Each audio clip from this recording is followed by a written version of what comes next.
What's going on, everyone? Welcome back to UnCommon Ground podcast, and it's presented by the Allison Creek Presbyterian Church. This is where we film. This is where we do all of the fun stuff that you see and hear.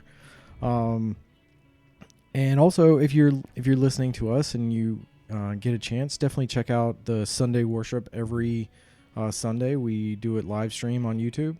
It's much better today after Mike added a couple of cameras. So just check it out from January 17th forward if you want to see high quality stuff. Well, it'll be going up since then. Today was a test run with the new equipment. So there was a little hiccups and little bugs, but it wasn't bad. I'm not going to say pat myself on the back, but I think I did a pretty good job. I can't wait to look at it. I was pleased with it. But yeah, in the future it will definitely be a lot better. So, but today we wanted to just kind of roll back a little bit. We're not going to do anything as far as like lessons or going through the Bible per se. I mean, it may come up, but today was going to be more of a Q&A. And so today it's just me, I'm Michael Wright, and Pastor Sam McGregor. Sam McGregor. And so it's just us today, and we're just going to shoot questions back and forth to try and figure out our background and learn more about each other and have you guys learn more about us. We want you to just know who you're listening to. And I think it's important, and you get to know people on a more personal level and feel like you can understand them better and know where they're coming from. So I put a list of questions together. I'm not texting over here. I'm looking at the questions that Mike sent me. So, and I guess we'll just start with it from where I typed it. Some of these are kind of out of order for where I wanted them to be, but I'm trying to do them as best I can. So just to start off with, like, where did you grow up? So I grew up on a dairy farm outside of Columbia, South Carolina, between Columbia and Sumter, and it was unique in that it was a dairy farm, but it was only 6 miles outside of Columbia. So even though I was on a farm, I felt much more suburban. Mm-hmm. And so because of that, I've always felt like I've had my feet in two different worlds, and that's where I've been most comfortable throughout my life, of being kind of a bridge between two worlds, because that's where I grew up at. And so it wasn't a common, typical for me was coming home from school, working on the farm, and then grabbing my golf clubs and going down to the golf course about a mile down the road and playing golf, and because I was on the golf team in high school, and it was pretty decent.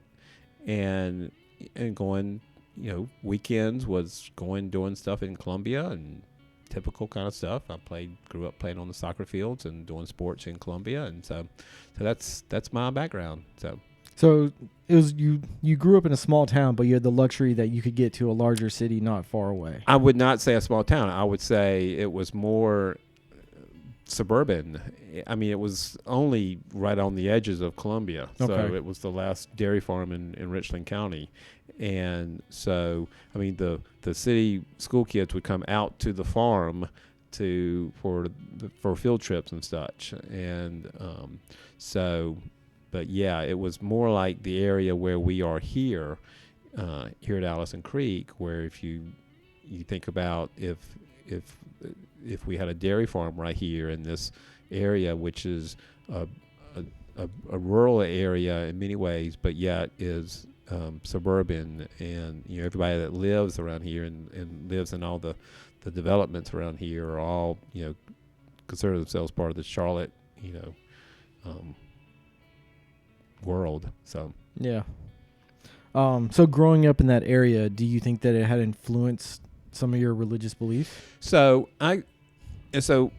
what I grew up with, the model in my parents were my parents were very active in the Presbyterian Church and in East Columbia, and so I grew up with a model of, like, for instance, my dad, who would, I mean, operating a dairy farm obviously is very intensive work and a lot of work, and very early mornings into late nights, and so it was not uncommon on a Sunday, for instance, to see my dad get up very early.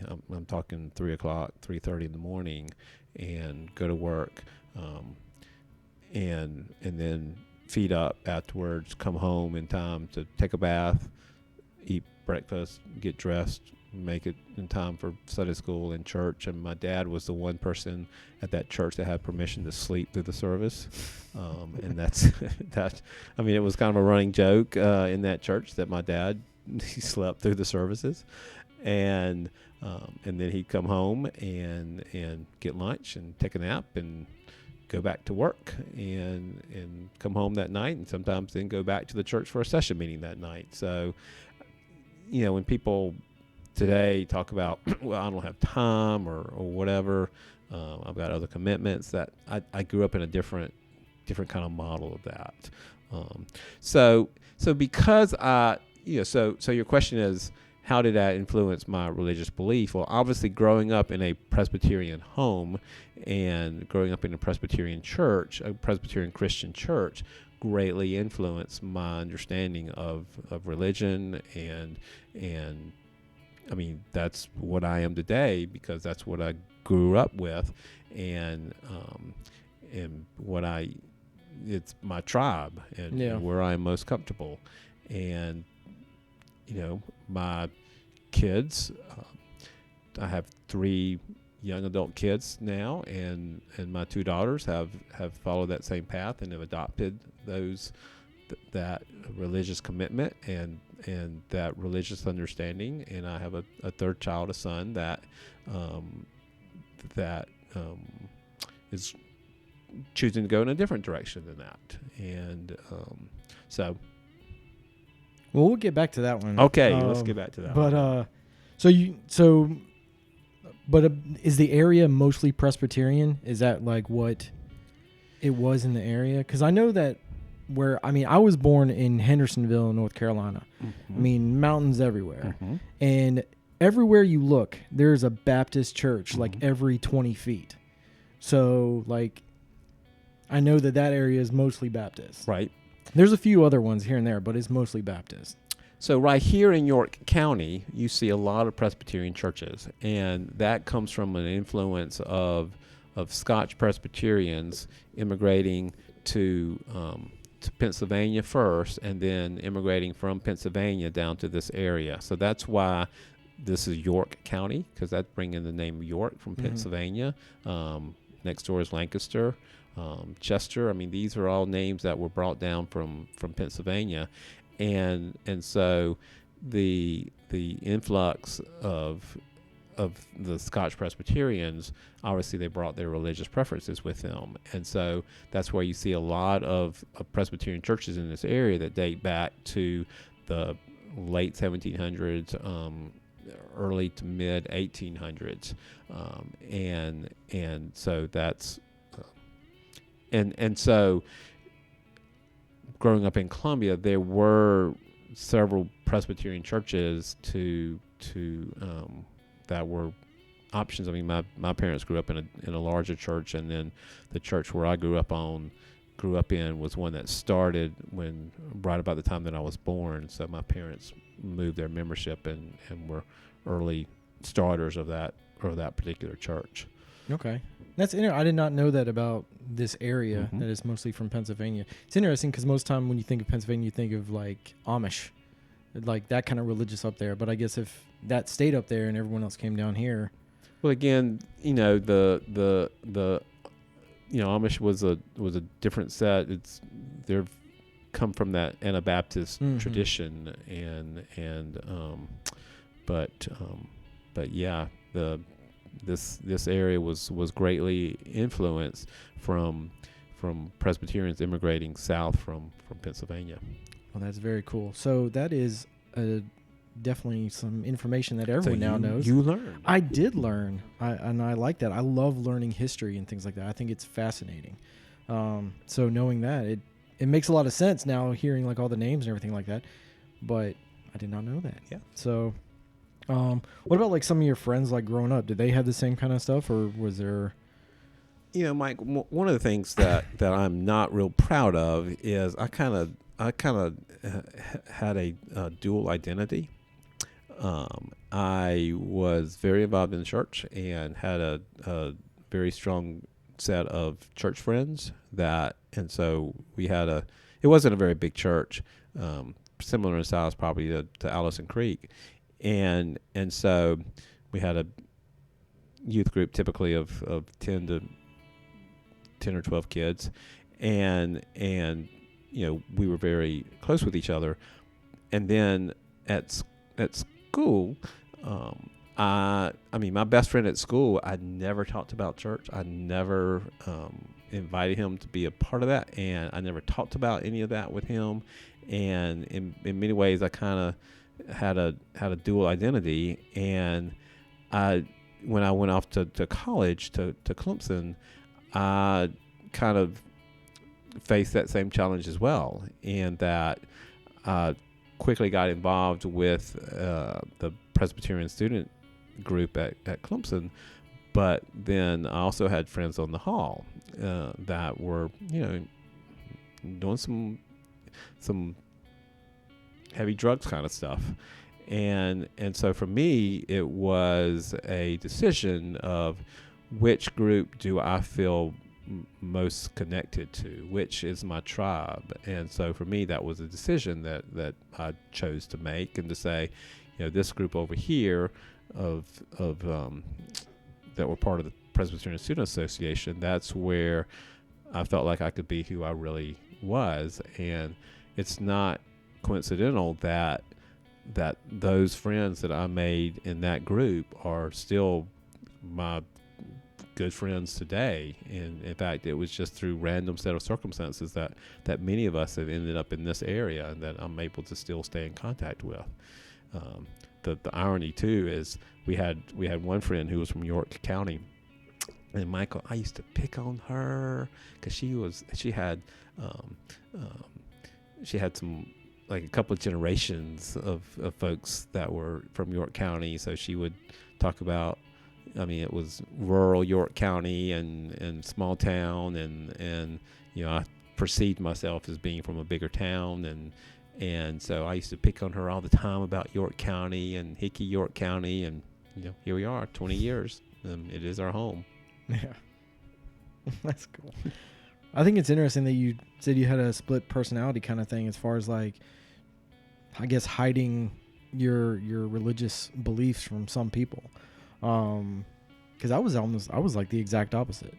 Like, I've had my beliefs about this for as long as I can remember, but, like, I had friends that in school would talk to me about church and religion, and one of my friends talked me into going to Young Life. Mm-hmm. And it didn't bother me. Like, I'm not one of those people that's like, ooh, icky stuff, I'm not going to do it, I'm not going to touch it kind of thing. Like, it didn't bother me. So and afterwards we go to McDonald's after we had our little meeting, so I was fine with that too. So I would go there, and they would do their little lessons, and we would sing Kumbaya songs. And honestly, it wasn't as bad as, like, certain things could be, but I was completely open with my beliefs. I didn't try to hide it, like say, oh, I do believe, or anything like that. I was completely open. Some people there were very receptive to it, some were not. But so what was your belief system at that time? What were you saying? That I just didn't believe in God. I had no religion. And that a lot of the stuff in the Bible is great stories, but they're stories. They're nothing more. And yes, there are lessons, but there's lessons in other books that are, fiction as well. So me and a lot of the leaders also had conversations, and they would always quiz me. They would pull something out and be like, well, what about this? And then I would go back, and we would have good conversations. And there were times that they would put me on the spot in the middle of their I mean, I don't know what we called it. It was more of a meeting. We didn't really have like lessons per se, but I was never involved with Young Life. I know. I mean, Young Life is still very active today, and is a ministry that has had a big impact, and it is a national youth ministry that so. But I mean, it was more just meetings and stuff like that. But they put me on the spot in the middle of the meetings, and it would have me.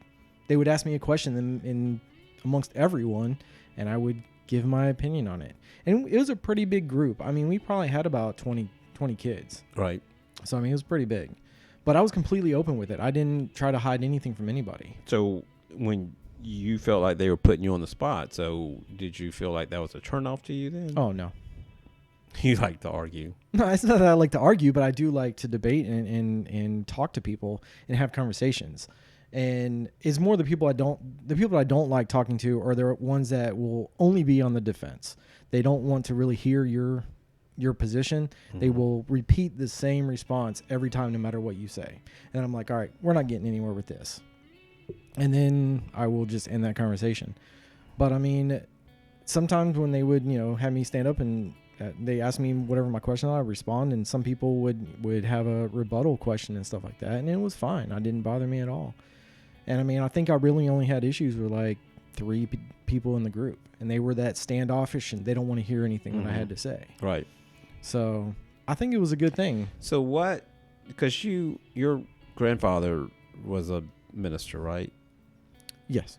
And yeah, he started a church. And I know your parents have been very, very faithful in their Christianity. So what led you down a different route, do you think?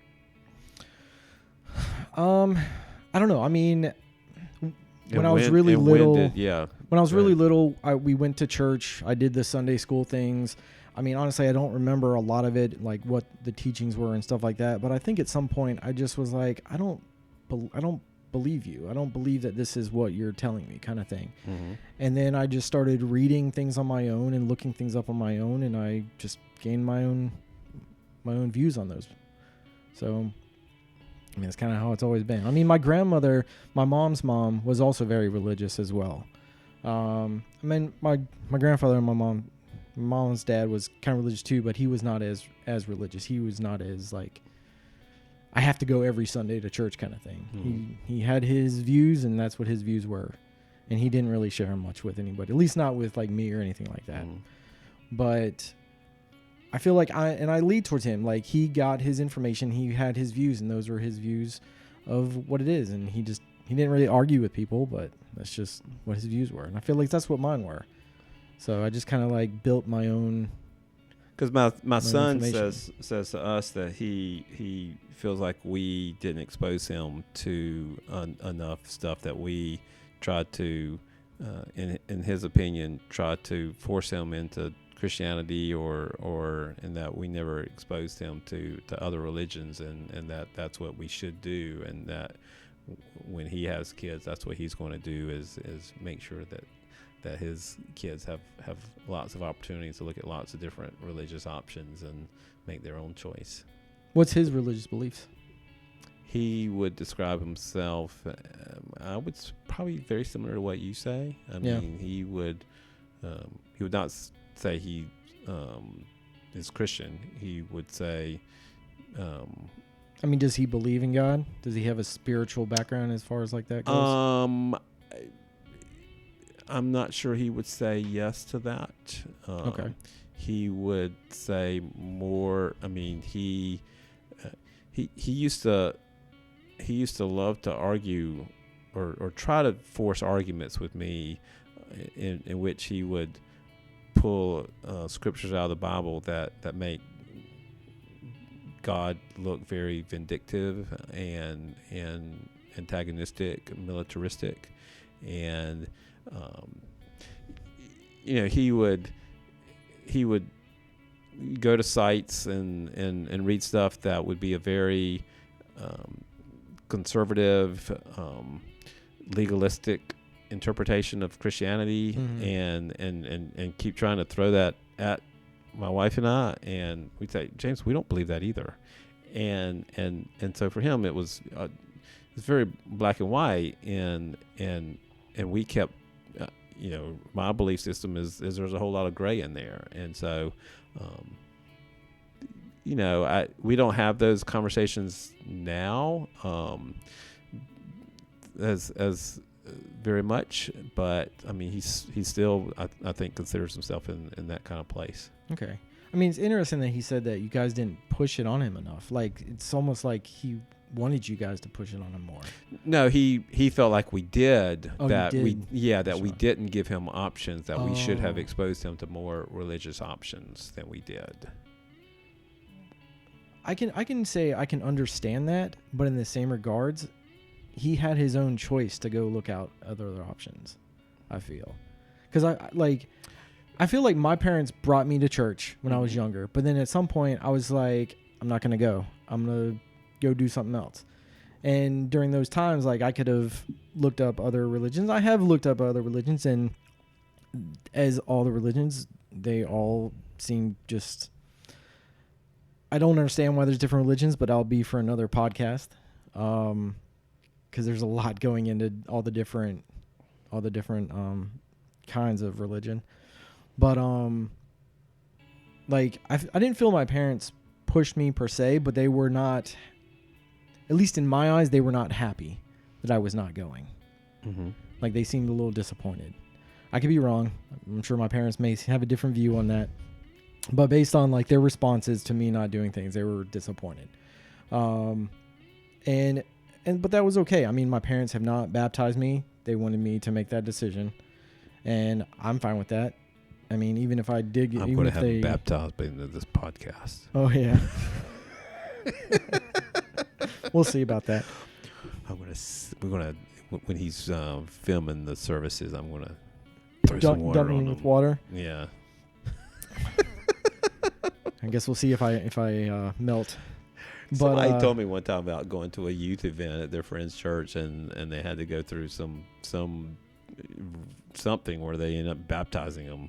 And so she was like, "Did I get baptized? I think they baptized me, and what now? Are you baptized?" And so anyway. Well, the funny thing is that just dunking water on me doesn't mean anything because I have to accept it. That is correct. So that's correct. That's just a shower. And then I'm guessing you're telling me I just stink. But I mean, my parents didn't force me, but I think some of my friends actually tried to force me more than my parents did, which, interestingly enough, I had one friend who actually, he was Catholic, and he wanted me to go to one of his things one time, and I was probably about like 11, 12 maybe. And I mean, I went, it was boring as anything. I didn't like it. Mm-hmm. And it's one of those things that going to those things just kind of like cemented in me that I'm like, this isn't for me. Mm-hmm. But I mean, I've had people try to get me to go that way. But I do feel that if I had kids, like if Jinian and I had kids, that I would let them make their own choice on it. Like if they wanted to go to church and they wanted to choose a path like that, I support them in that because that's their path, not my path. So I have no problem with that. And if they ask me like, why don't I go, I would explain it to them. And I feel like it's just different ways for different people. So, well, you're more the norm today than what I've described as my norm. How so? I mean, just on how open I am about everything. I mean, that's in your age group and younger, fewer and fewer folks are finding organized religion something that they can connect with, and so the what you're describing is more typical than what I'm describing as my experience. Yeah. And so therefore the challenge for us in the church is how to connect with folks like yourself. And that's why I'm excited that, we do this podcast, because it opens up those doors to have those conversations and connections. I mean, do you feel that as a whole the society is losing faith in general, or is it just not wanting to go to church? Well, what those that do research on faith questions, Barna being the main one, what they would say, what their research shows, is that there is a strong belief in God, and but expressing that through organized religion has become fewer and fewer folks willing to do that or interested in doing that. Do you think that's what those modern rock churches are trying to change?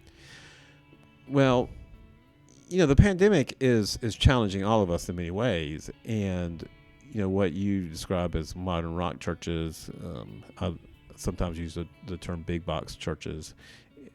It's a attractional model that you put out a worship experience that is very attractional to folks, and so it's kind of like coming and getting a jolt every week through that model, and a lot of those churches are really struggling now and the pandemic has kind of what I say from my research is the pandemic is simply speeding up something that was already happening. Mm-hmm. And so a lot of the churches that had multi-site campuses are really starting to struggle through the pandemic, because if your drive is to attract people to a building, to a worship service, and there are limitations to doing that now with the pandemic, that's your model, and if that's and those churches are really struggling with seeing fewer and fewer people able to do that and willing to do that, and so therefore post pandemic is, will people come back? I mean, that's the big question that's facing organized Christianity and other religions, I guess, is will people come back? And so that's where I'm pushing our leadership into saying, okay, for us to be faithful moving ahead, then we have to look at some different models and different ways of engaging people than what has been our traditional model. And to me, as somebody who kind of lives in two different worlds, that's exciting.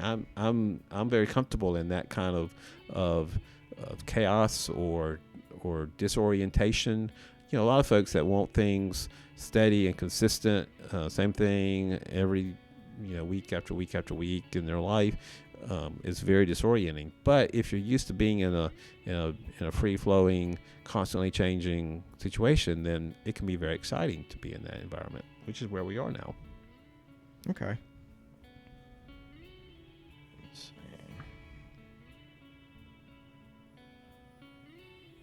So going back a little bit, I kind of skipped over a few things.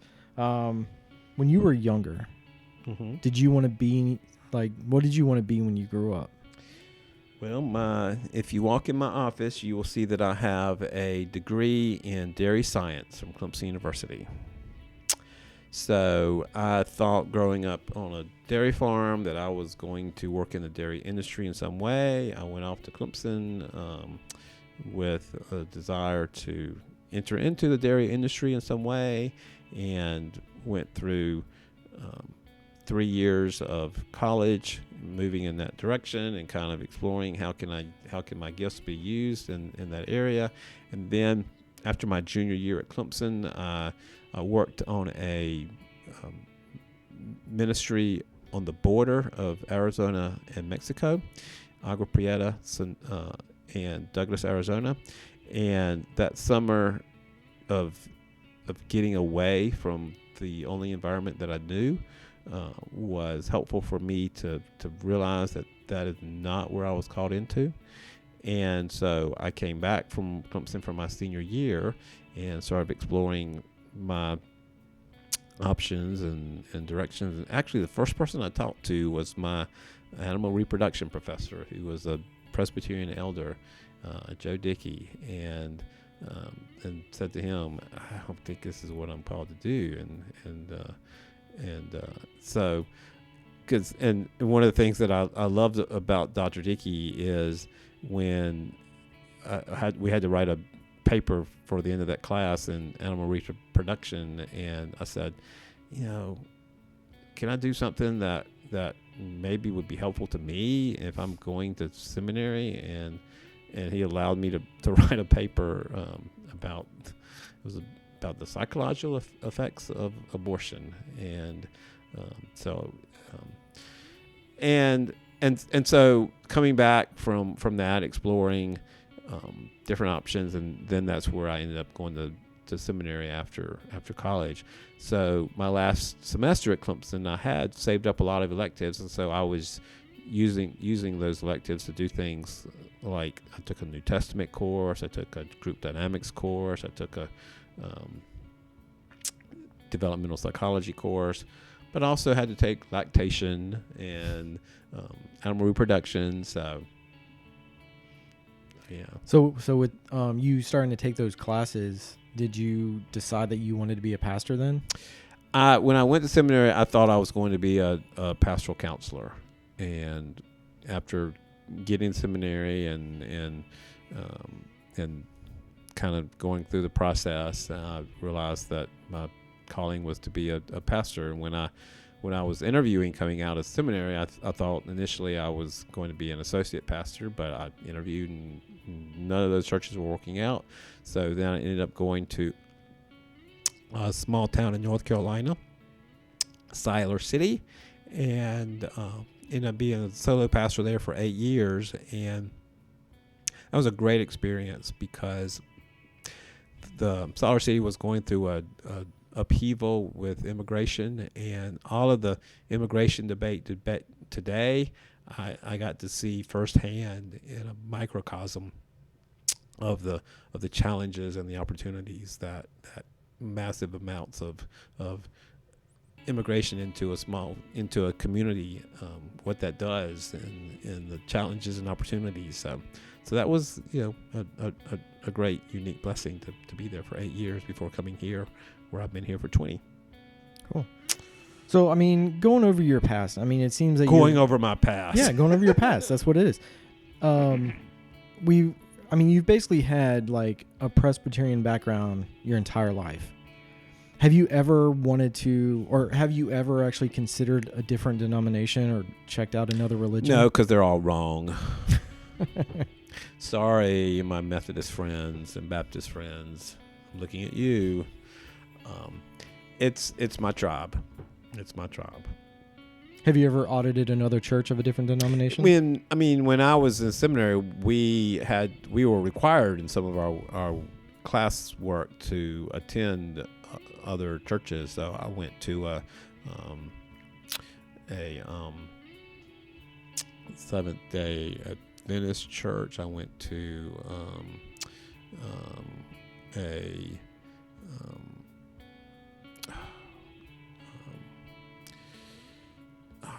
I'm blanking on I want to say Scientology. That's not it. It wasn't Scientology. It was anyway. So I was exposed to some other stuff, and I've certainly been I've been to some Unitarian churches at times. I've been to UCC, Catholic. Within the and have been in Jewish communities, and one of the things that I've here in York County, I've been very involved in building bridges with the Muslim community. So I've been in the mosque here in York County on multiple occasions, not in actually in a couple of worship services. Okay. This is going to be a little bit of an odd one, but was there ever a time that you thought about not joining a church? It's my tribe. It's where I fit. But you never had any hesitation throughout your life and be like, you know what, I don't want to go there. Nope. No? Nope. That was Never a pretty did. easy one. If you weren't a pastor, what would you want to be? Mike, I don't know what I'm not qualified to do anything else. But you can come up with something. You can be an astronaut. You can be anything. There was a period of a few years ago where I thought I needed to get out of the ministry because of some things that were happening, and I did explore. In fact, I had a serious interview with Habitat for Humanity about doing a community position there, and ultimately it came down to me going, that's not what I'm called to do. That's not what my gifts are. I mean, so yeah, if I had to do something else, if I was kicked out of the church or whatever, you laugh that there have been a couple of times where that was close. It would be some kind of nonprofit community something. Okay. I'll take that. I like that. Okay. I'm glad. So I only have 2 more questions that are Okay. on here. One of them is actually one that has been asked to me about you is, what do you want to get out of this podcast? It's a time for me to grow and learn and be challenged, and I don't like just staying in a lane. I want to explore outside the lane. So, okay. And then my last question. When you meet someone who's like me, who doesn't have faith, do you feel that they're just lost and it's your duty to help them find the faith? yes, Mike, I am going to have you baptized by the end of this thing. No, ultimately, salvation rests upon God's shoulders, and doesn't rest on my shoulders. I don't feel this burden that some of my more conservative colleagues in Christians feel of, it's on my burden that if I don't get you saved, you're going to hell. And so, no, ultimately that's God. My responsibility is to just be faithful to who I am, who God calls me to be, and to learn and grow. And I'm learning a lot through these interactions with you, Mike.